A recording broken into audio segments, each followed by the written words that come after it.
ऐसे कोई भी हमें समाज से निकाल नहीं सकता।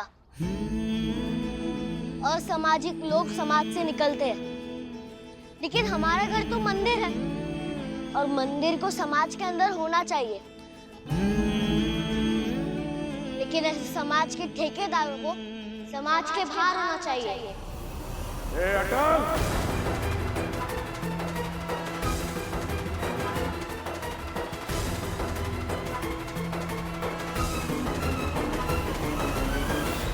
तुम्हारे पिताजी से उम्र में अधिक है हम। अमीर से बात करो।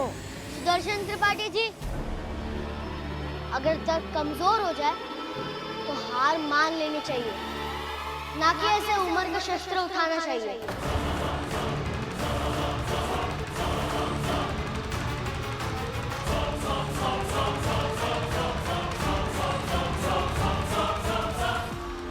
सुदर्शन साहब, थोड़ा शांत रहिए। जरूरी नहीं कि हर बदला एक साथ ले लिया जाए, तो गुस्से को बचा कर रखिए, काम आएगा।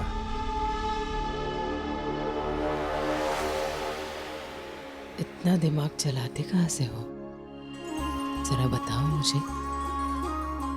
माँ, आपने बात ही ऐसी कही थी। आपने कहा कि मैं जैसा कहूँगा आप वैसा करेंगे। अटल, तुम्हें निर्णय लेना होगा।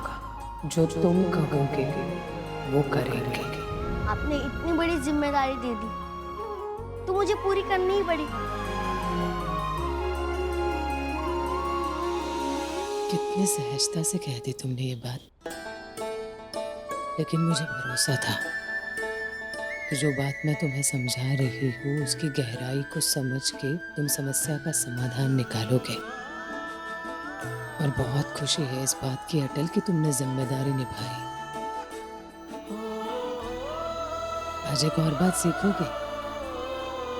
ऐसे सिखाना क्या है, तुमने तो करके दिखाया है। बस उसके पीछे का मतलब तुम्हें समझाती हूँ, उसके पीछे का सिद्धांत तुम्हें सिखाती हूँ। सीखोगे? क्या हुआ? रुके वो। ये क्या? ऐसे नीचे क्यों बैठ गए? क्योंकि कुछ सीखने के लिए नीचे ही बैठना होता है, चाहे पानी का प्रवाह हो या सीख का प्रवाह। उसे संभव होने के लिए जो सिखा रहा है और जो सीख रहा है, उन दोनों के बीच में ढलान होनी चाहिए। इसलिए नीचे बैठ गया मैं। बिल्कुल सही बात।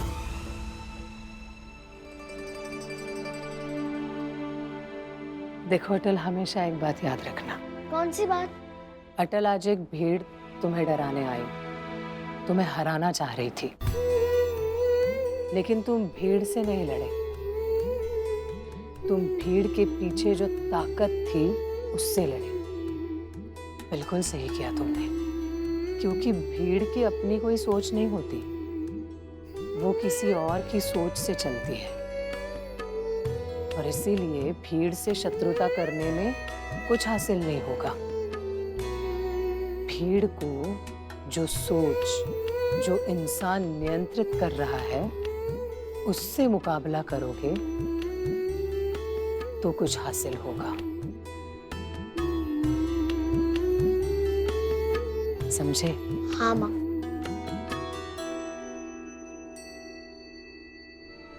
मैंने तो सोचा था कि अटल बटेश्वर चला जाएगा, लेकिन यहाँ तो कुछ और ही खेल हो गया। और इस खेल का विजेता अटल घोषित हो गया। वहाँ अटल और माँ खुशी से एक दूसरे की पीठ थपथपा रहे होंगे,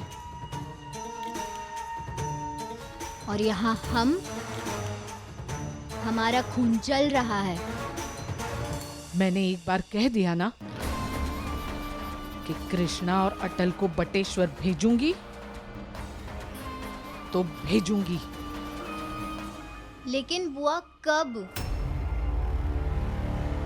आपने इनको नौकरी दिलवा दी, उससे खुशी मिली, लेकिन आधी ही खुशी मिली। जिस दिन अटल और माँ बटेश्वर चले जाएंगे ना, उस दिन के बाद जीवन में बस खुशियां ही खुशियां होंगी।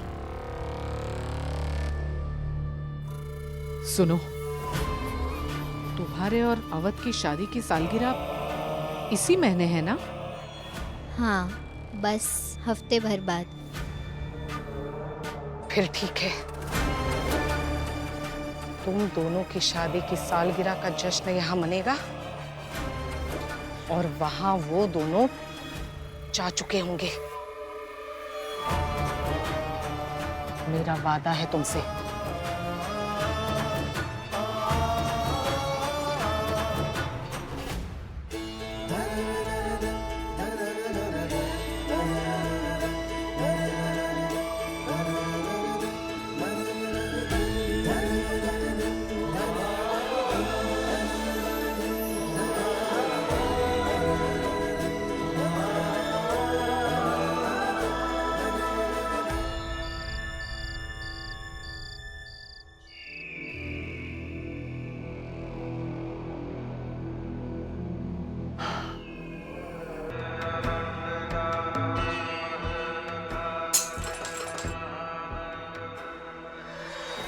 जिंदगी में पहली बार किसी ने मुझे चुनौती ही नहीं दी, बल्कि हरा भी दिया। मात्र इतने सारे लोग वहां आए थे, लेकिन उसने 2 पल में सबको चुप करा दिया। नहीं, मैं उसे छोड़ूंगा नहीं, हरगिज नहीं। सुदर्शन साहब, अटल की एक बुआ है, मिल चुके हैं आप उससे। वो भी यही चाहती है कि वो बटेश्वर चला जाए, और हम आप भी यही चाहते हैं।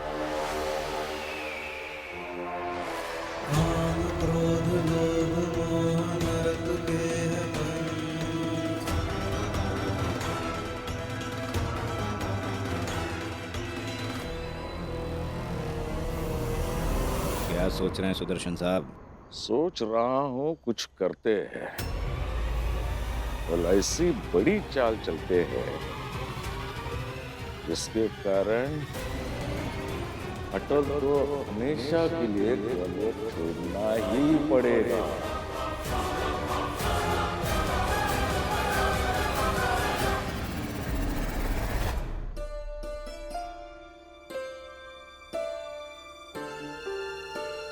कहाँ है? माँ, वो पीछे के आंगन में है।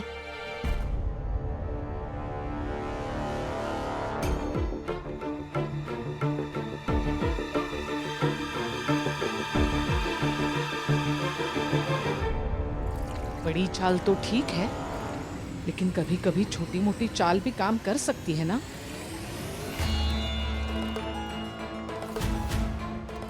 जैसे अब ये दूध करेगा। दूध कैसे करेगा? करेगा। अब ये दूध ही दूध का दूध और पानी का पानी करेगा। ये सारा दूध मैं अवध को दूंगी और हंगामा कहीं और होगा। तुम बस देखती रहना। अच्छा, मैं जा रही हूँ। अगर कृष्णा आए तो उसे कह देना कि मैं सारा दूध लेकर अवध के कमरे में गई हूँ। समझी? जी।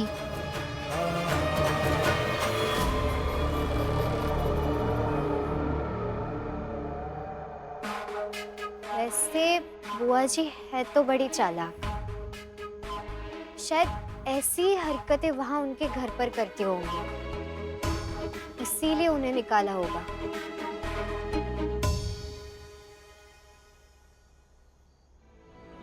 क्या हुआ, ऐसे क्यों खड़ी हो यहाँ? नहीं, कुछ नहीं माँ।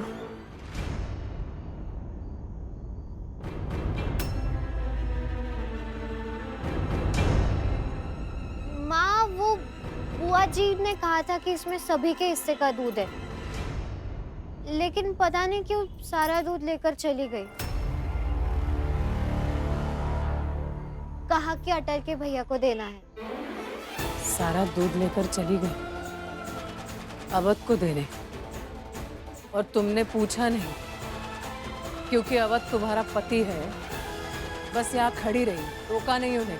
नहीं नहीं माँ, आपकी कसम, रोका था मैंने उन्हें। लेकिन बुआ जी कभी रुकती है किसी के रोकने से? अरे अवध बेटा। हुआ? हाँ, क्या हुआ? लो ये दूध पी लो। ये तो बहुत सारा दूध है, इतना दूध मैं। हाँ, अरे तो क्या हुआ, तुमने अभी नया नया काम शुरू किया है, थक गए होगे। और देखो तुम्हारी आंखें भी बता रही है तुम्हारी तबीयत कुछ ठीक नहीं है। ये दूध पी लो, फिर सब ठीक हो जाएगा। लेकिन ये सबके हिस्से का दूध है, मैं कैसे पी सकता हूँ? अरे ले लो बेटा, लो। लेकिन बुआ। P low. रुको अवध,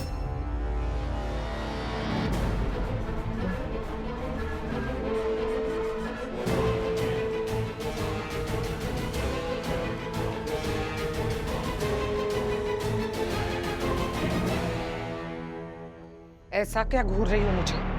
दीदी मेरे बच्चों में भेद मत कीजिए इस तरह।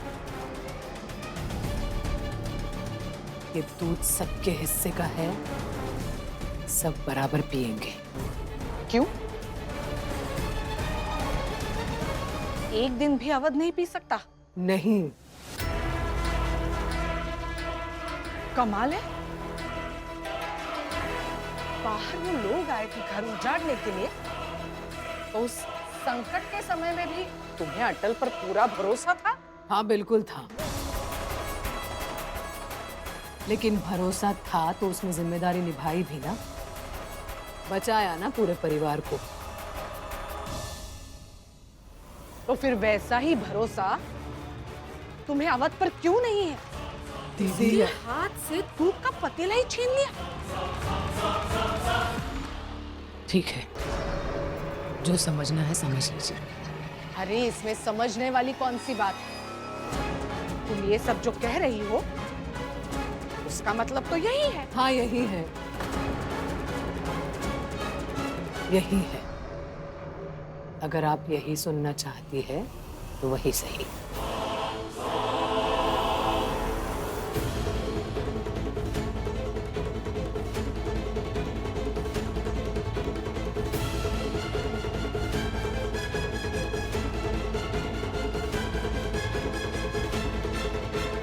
बुरा मत मानना अवध, लेकिन पता नहीं इस घर में एक ऐसी माँ है जो ऐसा बर्ताव करती है। उसे अपने एक बेटे पे पूरा भरोसा है और दूसरे बेटे पे बिल्कुल ही भरोसा नहीं है।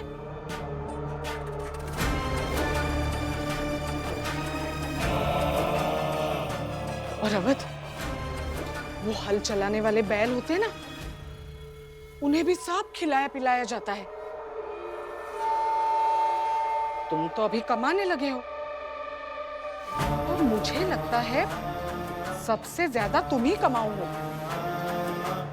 और तुम तो कह भी रहे थे कि इस दूध में सबका हिस्सा है, लेकिन ये तुम्हारे घर वाले सब सुने तब ना। और तब क्यों? ये तुम्हारी अपनी माँ सुने तब ना। सच कहती हूँ अवध, अगर कृष्णा की जगह कोई और तुम्हारी माँ होती ना, तो तुम्हारा कितना ख्याल रखती, तुम्हें रात में खुद दूध लाके देती। लेकिन कृष्णा तो हर समय अटल के बारे में ही सोचती रहती है और पूरा घर तो उसके हिसाब से ही चलता है। और मैं, तुम्हारी बूढ़ी बुआ, इससे ज्यादा और क्या कर सकती थी? देखो, मैंने मेरी तरफ से तो पूरी कोशिश कर ली बेटा, और मैं भी कुछ नहीं कर सकती। चलो, हे भगवान, तुम ही देख रहे हो नाटक क्या चल रहा है।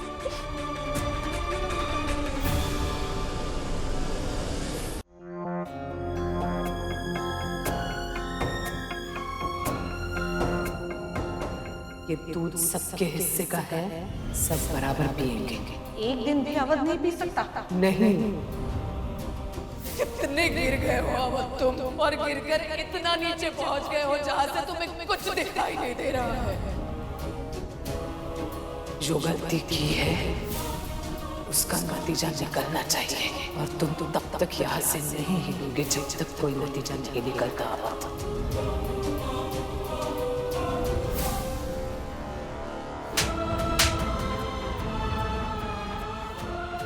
क्या चाल चली अपने छोटे भाई के साथ ये नौकरी पाने के लिए? जिन लोगों का भविष्य दूसरों के टूटे हुए विश्वास से होकर गुजरता है, दरअसल उनका कोई भविष्य ही नहीं होता है।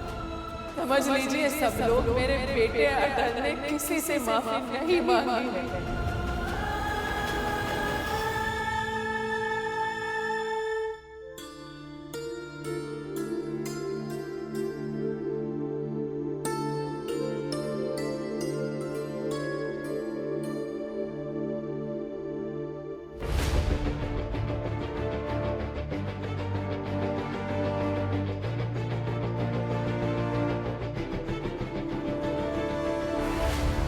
अवध, आओ खाना खा लो।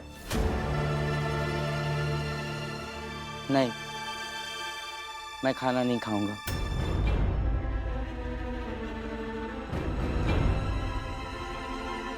क्यों? मैं दूध पीऊंगा।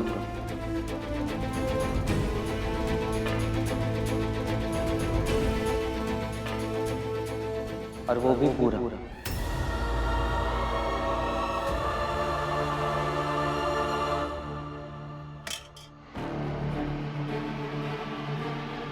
पूरा दूध पियोगे? हाँ। नहीं, ये दूध सबके हिस्से का है। होगा, लेकिन मुझे पूरा दूध पीना है। होगा?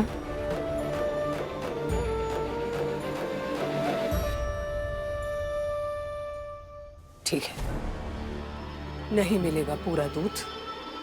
जितना तुम्हारे हिस्से का है उतना पियोगे तुम।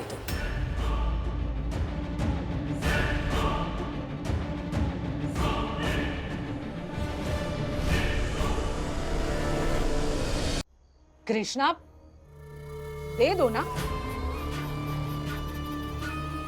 काम धंधा करने वाला लड़का है, कोई दूध पीता बच्चा तो है नहीं।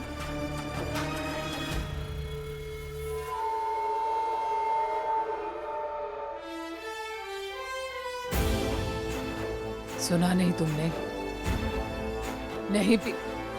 अटल, अटल, भैया आपको सारा दूध पीना है ना, पी लीजिए, लेकिन बेकार में माँ से बहस मत कीजिए। लेकिन माँ, मैं बात कर रही हूँ ना।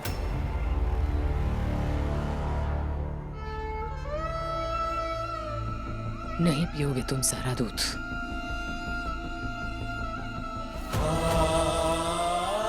और ये सब करने की जरूरत नहीं है अटल। कृष्णा, क्या है? दे दो ना, अवध को पीना है तो।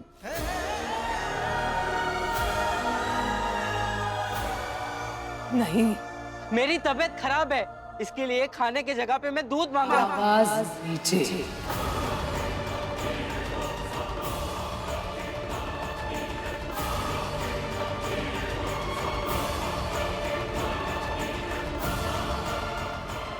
नहीं,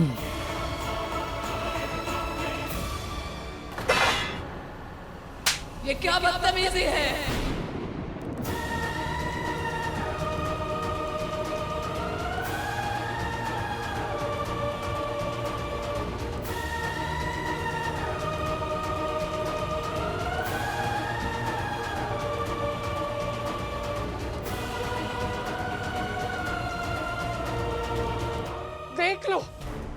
देख लो सब लोग, अब इस घर में इस घर की माँ अपने बेटे को दूध के लिए थप्पड़ मार रही है।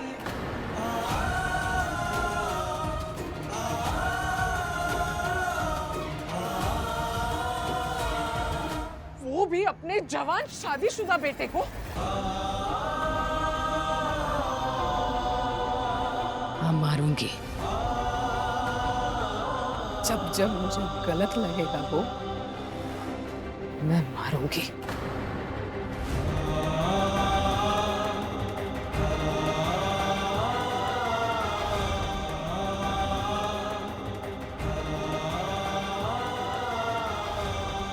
कृष्णा, कृष्णा, आप लोग खाना खा लीजिए, क्योंकि थप्पड़ खाकर मेरा पेट भर चुका है।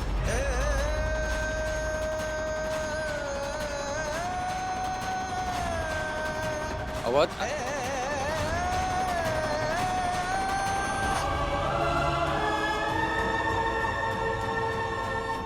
एकदम सही, जैसे सोचा था वैसे ही हो रहा है।